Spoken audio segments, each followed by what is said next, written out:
Thanks, Greg, for your time to do this morning. We are kind of slowly working our way back into the school year, and we're excited to add IXL. We've had it kind of in pockets throughout the district, and Kelly, feel free to jump in anytime.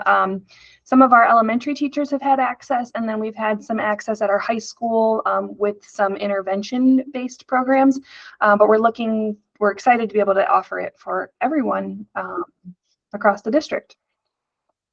Awesome. Yeah, really excited to be partnering with Port Clinton and in an expanded capacity. So looking forward to sharing with you here. Please write down my email address or pass that email address along to any administrators, any teachers as well. Just would love to be a resource for you to use today, tomorrow, throughout the year as you're getting started, as you're in the middle of the year, trying to think of how do we effectively implement IXL with our students.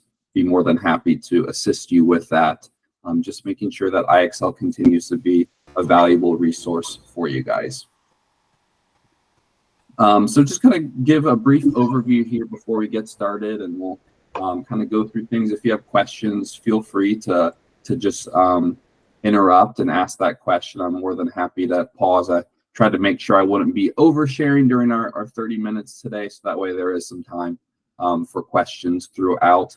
So just want to share that about 1 in 5 students in Ohio are using IXL learning, so really happy with the growth that we're experiencing across the state. And just looking at Port Clinton last year, you guys had your students answering about 2/3 of a million questions, which was a great amount. And what I really like, and we'll kind of go into this here in a minute as to what this means, but your students attempted almost 23,000 skills or interactive modules in IXL learning, and they reached proficiency in over 15,000. So the majority of skills they attempted, they stuck with them so that they could reach proficiency. And that's where we see IXL providing a boost in learning, is when students reach proficiency within a skill. So I was really happy to see with how that was being used in the district last year. So we're going to go through briefly each of these 5 components within IXL. We're certainly not going to go through all their capabilities and everything that they do. I just want to make sure that people who are new to IXL have kind of an idea of what it is and where they can get started. And I'll have kind of 6 steps I recommend for beginning implementation for new users. And then as they become more comfortable with the platform throughout the course of the year, they can certainly amp up what they're doing within IXL. And so this is a sign-in page. So I imagine with Clever, you guys will go directly through Clever, but there is a URL specifically for Port Clinton, and you'd be able to, like, everyone would have a username and password, but most likely everything's going to be synced up with Clever so that we don't have to have students or staff entering in the username or password. They would just go straight through Clever. So we're going to take a look first at IXL's comprehensive curriculum and personalized guidance, and kind of what that is and what that means. And so the best way for me to do that is to hop over into the IXL platform itself. So this is the teacher landing page right here, and I can see this is a demo account here, so it has some kind of fake numbers in this, but I can see what my students have accomplished during the year. I have some more information at the bottom that's helpful to me, but we're just not going to worry about that right now. We're going to take a look at IXL's comprehensive curriculum. And so IXL has over 10,000 different skills across math, language arts, science, and social studies. And these go from K all the way through 12th grade level skills. And these are, really interactive modules. At its core, I would say IXL is a personalized practice platform, and it can do many different things, but that's really what it does at its core. And we're going to take a look at that here. We're going to start off with a math skill. I know we have teachers from math, language arts, and science, and certainly elementary school teachers who are doing all of those. So we're just going to take a look at an example skill here that I think just gives people an idea of what an IXL skill looks like. So you can see we've got hundreds of skills per grade level. So most likely, if you're going over something in class, IXL has a skill that is going to align with what you're going over. So if we thought about teaching a comparing fractions lesson in class, and we wanted our students to really cement their understanding, That's where IXL is going to come in. It's going to give them that adaptive practice to be able to show that they have a solid understanding of this particular concept. So what we're seeing right here is exactly what a student would see as they're working. The only thing is maybe this teacher tools tab would not be there. But otherwise, they're going to see the prompt and they're going to have an opportunity to answer. So we're going to answer a couple of questions within the skill and just see IXL at work. So it's graphing 3/8 and 2/8 on the number line. And then which number is closer to 1. And if you see these audio buttons here, if a student clicks on this, then the question will be read out loud to them. I can get that immediate feedback, even from my younger learners who might not be able to read yet. I see that green, I see that check mark, I know I got that question correct. And then let's go ahead and get one more correct here. You see, you have to do a little bit of work to deduce that 3/6 is 1/2. Which number is closer to 0? And I get that correct. Now, obviously, students are going to get questions wrong. It's going to happen all the time. Let's see what happens when a student gets a question wrong.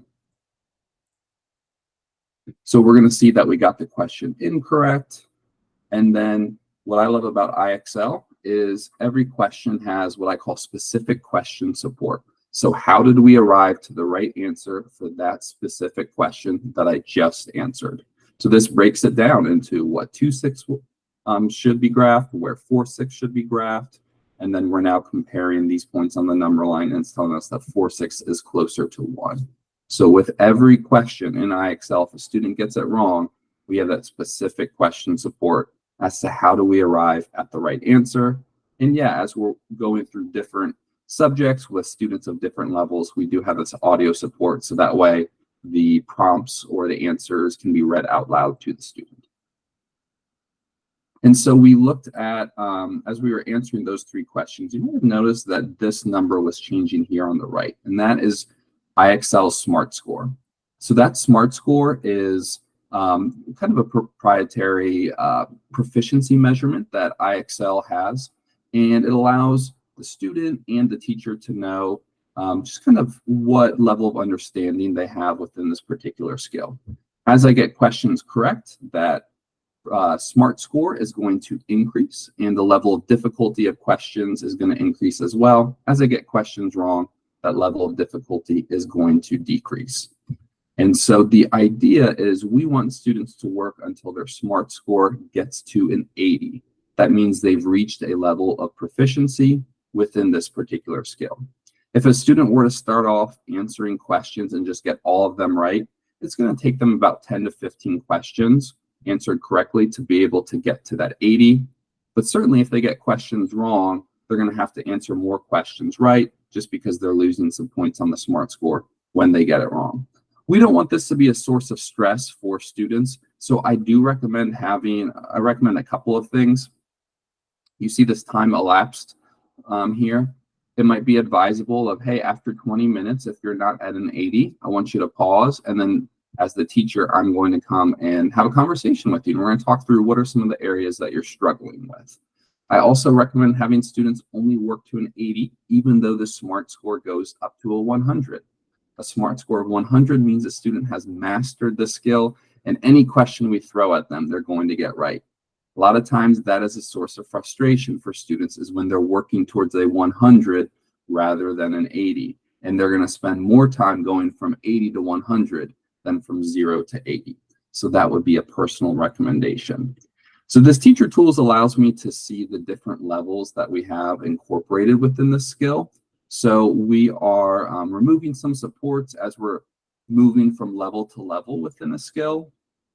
And just the overall rigor is increasing within within the questions. So we can see here, as I'm approaching proficiency, these questions are a little bit more difficult because I don't have any labels here on the number line, and I'm now having to make sense of this comparison between the two fractions myself. So when I'm able to answer these types of questions, I've really demonstrated that I have a proficiency in this area.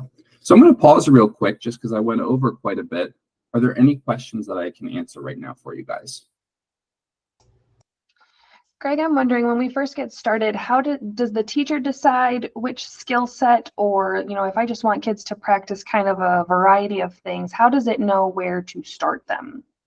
Yeah, there's a couple of different ways for that. It kind of depends on what the teacher is looking for. And so I'm going to get into that in just a minute as to how can we put the right skills in front of the students. Awesome, thank you. Yeah, of course. Are there any other questions out there? Greg, I'm not sure. Can you hear me?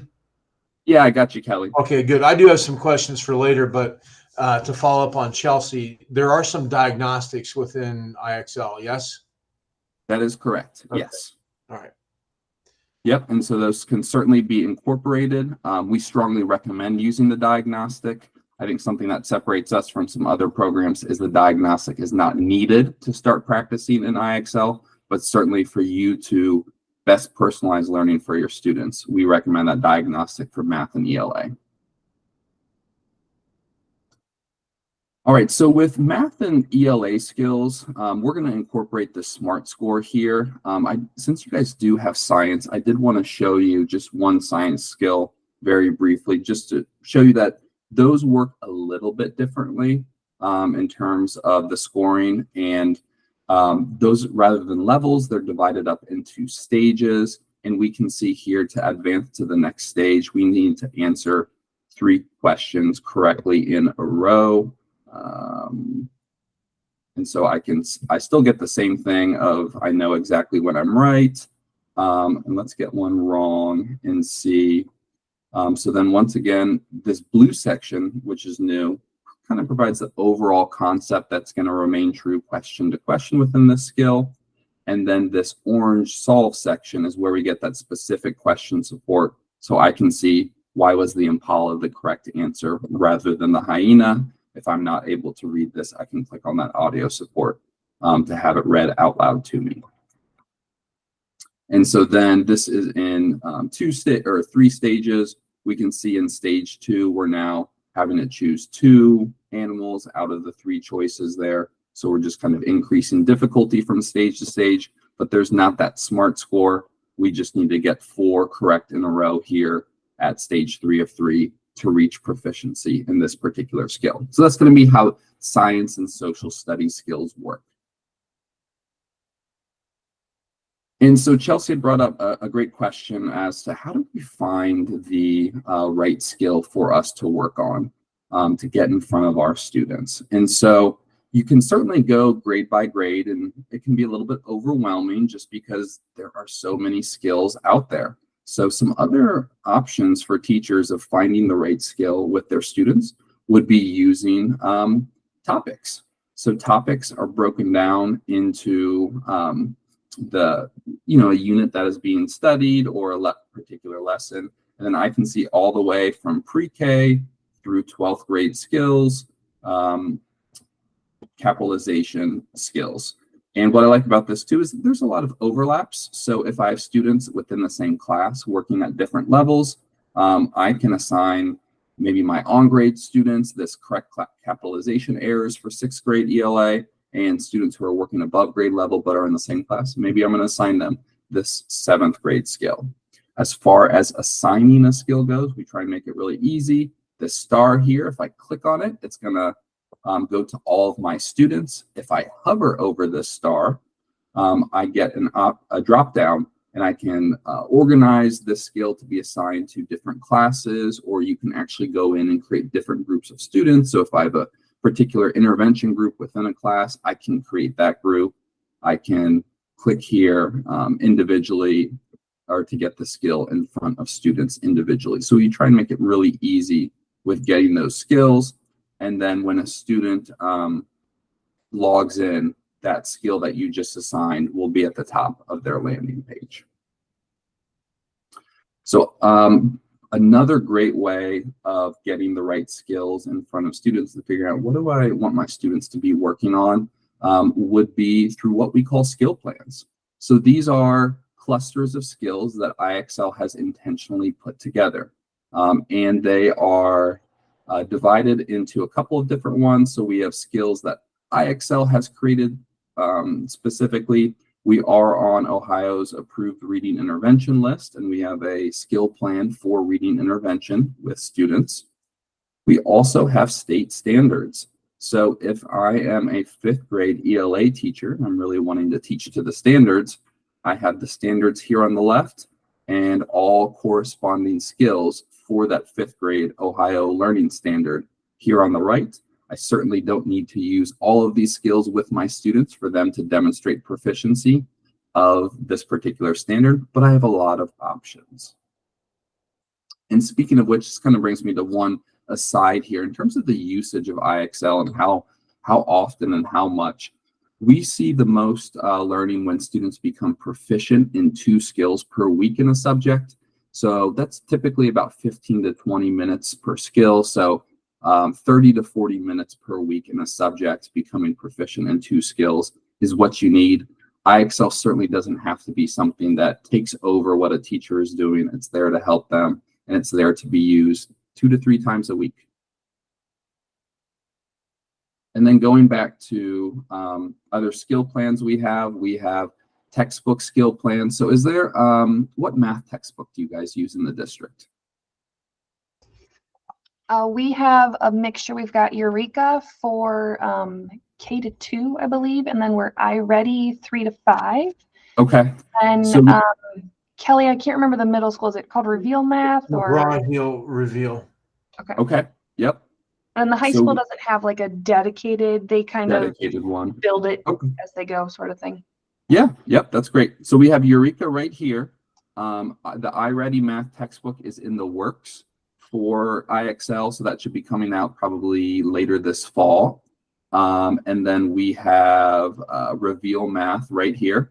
So I'm just going to hop into I'll hop into Eureka at a 2nd grade level, and just as teachers at the beginning of the year are going through the modules and the lessons, we have skills specifically for that. We've taken a look to see how does this textbook really teach, how do they present concepts, and making sure that our skills are mirroring that. So it's not students are learning one way with the textbook and then getting presented to entirely different with IXL.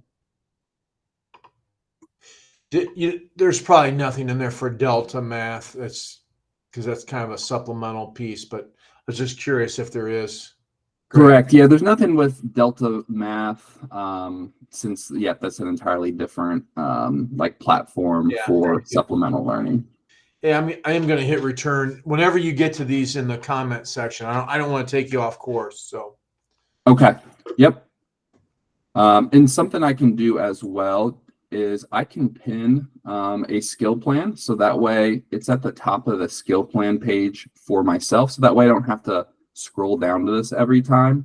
So now I have Eureka Math at the top of the skill plan page, and actually for my students it's going to be more accessible as well. So really trying to make it very user friendly and easy to find.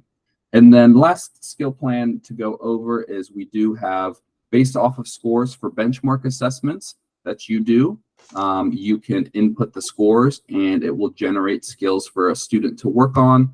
And then last spring we released OST skill plans. So kind of in the weeks leading up to the test, we have different skills for students to work on based on whatever OST they are looking into. So are there any questions that I can answer here? Greg, that's really cool. I see a lot of the assessments that we're using. You mentioned that we have to put the scores in that we get from the students. There is that option for you to do a manual upload. We actually, if you reach out to help@ixl.com or even just email me, we can work on doing a bulk upload. So that way we get some info from a spreadsheet you have and then put it in. So that way it's not going to be one by one, you spending hours doing that. Yeah, I think that would be a really helpful thing for our teachers, because it looks like the majority of our like our diagnostics that we use in-house are represented there. Yeah. Yep. So what's do you guys use like the iReady diagnostic? Yep, we have iReady at our intermediate building, and then we're using STAR at our middle school. And our elementary is doing Acadience, and I didn't see that one, but let me see if we have. know if we have Acadians. That'd be great if you had Acadians. Don't. I can put that in as a request. Okay. I know Yeah, that that'd be cool. in the last year we added iReady, FastBridge, Star, and yep, those three, and then we made them so they were personalized to a student. Just showing you quickly what that looks like here. This would be for a student whose scores have been created. I can certainly update it based off of the last time they took this benchmarking, but based off of them scoring between 100 and 381, and this is a demo count, the scoring might not be super accurate. These are the skills that we recommend that student to work on to be able to move up into the next category. Very cool. Yeah, absolutely. And so this presents like there's a lot of different ways to use IXL. And it can kind of be overwhelming thinking about, man, what are, am I using it the best way? So I would just say starting off for teachers, find a skill plan for a textbook you're using or state standards you're working towards. Pin that so you can get better visibility of it. And then just work on assigning one skill per week from that skill plan. And then start there. And as you become more comfortable and your students become more comfortable, you can certainly ramp up to that recommended 2 skills per week. So we're going to quickly go through just some instructional resources and class engagement tools that we have with IXL. And these are available within a lot of the individual skills, but we have lessons for math. So this could be used by a teacher as they are presenting and instructing students. This can also be utilized by students when they maybe need a refresher as to a concept that they learned in class. And those are available in math. And then we also have hundreds, if not thousands, of videos for math skills. So many of the math skill students are working on, they'll see right within that skill that they can actually click on a video. And this is similar to a lesson. It's a 3 to 5 minute video introducing the topic, providing some background knowledge and context, and then working students through a couple of different practice problems. These videos are very popular with students and teachers alike. And in language arts, we don't have any lessons, but we do have videos across that K-8 spectrum. A lot of writing foundations videos in the early elementary, and reading foundations in the early elementary, writing foundations in the middle school. And then we have started to add, for those intermediate grades, more language arts videos.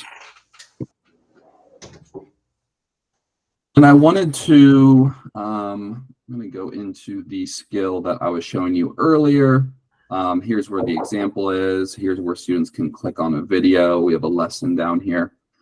Teachers can also use IXL during the instruction period as well. It doesn't have to be strictly after they've taught the lesson and then assigning practice for students.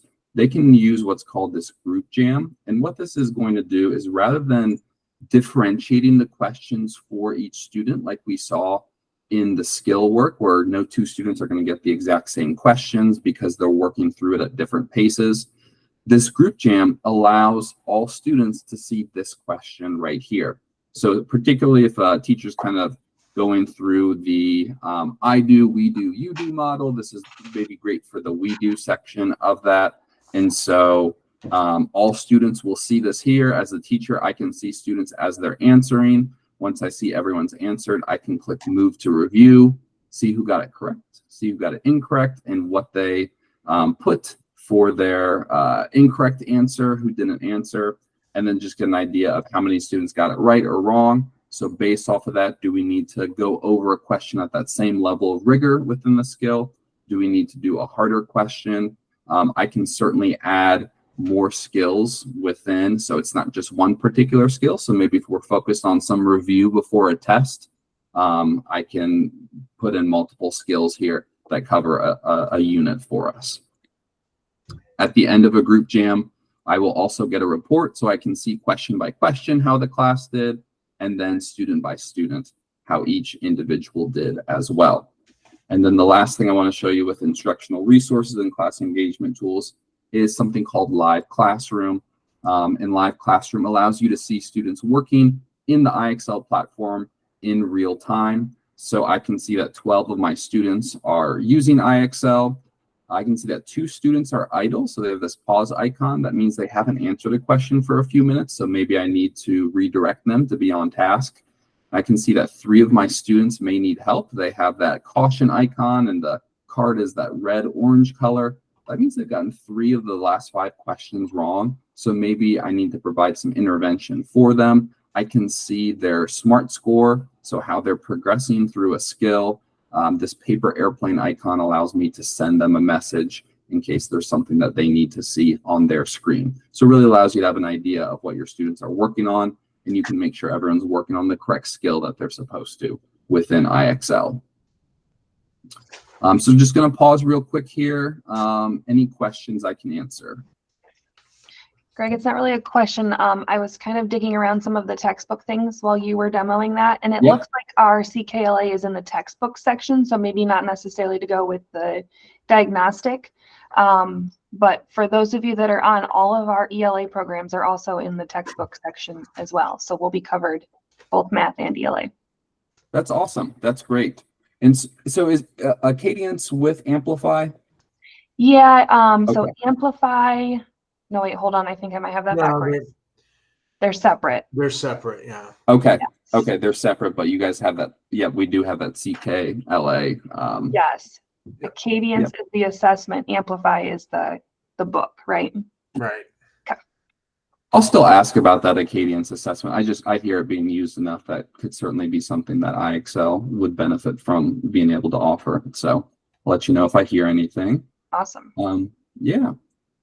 Okay, time-wise, I know we're almost at 9:30, so do we need to wrap things up? Do we have a few extra minutes? I don't want to overuse your guys' time. Chelsea, I have a couple questions. How do you feel about the coverage we got so far? I think this is a great start. The only thing I think we might have questions on for people that want to get started week 1, we're a Google Classroom district. Is there a way teachers can easily put these assignments or get kids into IXL using Google Classroom? Do they sync?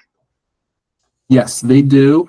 So I can share this skill here using Google Classroom. I'll see if I can find either a blog post or an article. I'm admittedly not an expert at linking this to Google Classroom, so if there's just any step-by-step instructions, I will send that your way to pass along. But they should be able to click the share skill here in the top right, and I believe this icon, yep, is for sharing to Google Classroom.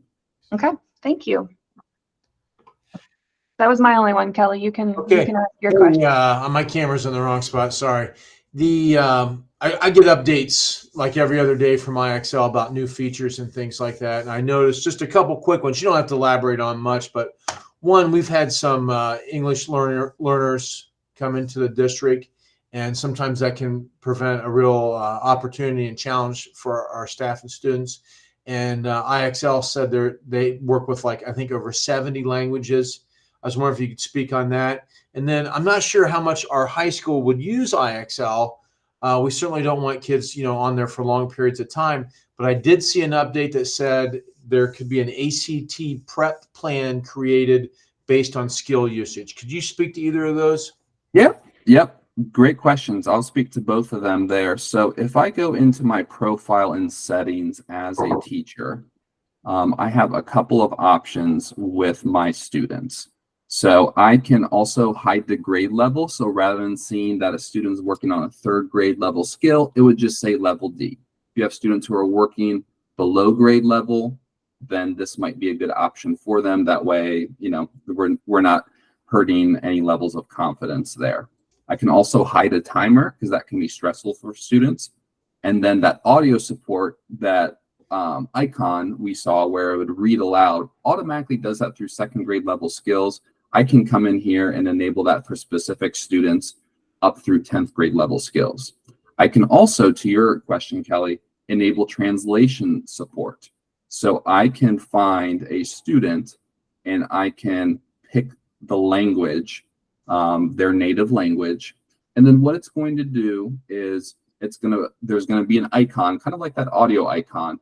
And when the student clicks on that icon, a window is going to pop up and it's going to present that prompt or that question in their native language. So I think that's, yeah, it's a really great feature we have. There's not any audio support with it yet. I'm not sure if that's something they'll do down the road. I certainly hope it is, because there's a lot of native language speakers who are behind in reading in their own native language. However, that's a huge task to undertake. But the point I'm getting to is I do love it for parent engagement involvement as well, parents being able to help their students out with IXL when they can read the prompt themselves in their native language. Wonderful. And Greg, I'll have to let you go because we are out of time, but okay, basically and I'll let Chelsea close.